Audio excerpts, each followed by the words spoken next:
At yun mga agulong, magkakabit po tayo ng isang brand ng B-Style. Baka naman 70-90 mga agulong ang ipapalit sa kanyang likurang bahagi. At bumili na rin po ng sealant ang ating customer.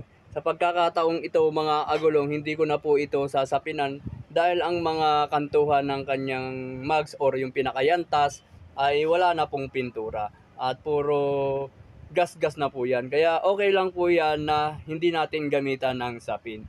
Sa pagkakataong ito, ngayon nyo lang po ako nakita na ganito sa mga mags. Ang ating customer kasi mga agulong, sumasakit na ang ulo niya pagdating dito sa mga gulong na de interior.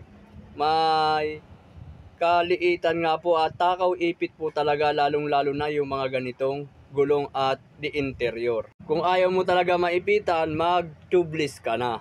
Dito naman mga agulong, nililinisan po natin yung pinaka gilid ng kanyang mags kasi marumi po.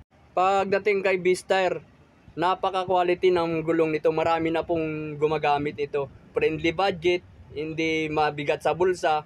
Talagang mapapangiti ka rito pag ito ang gulong mo. Siyempre, si B-Style na rin. Maganda na ang gulong, hindi pa mahirap i-install sa ating mga mags.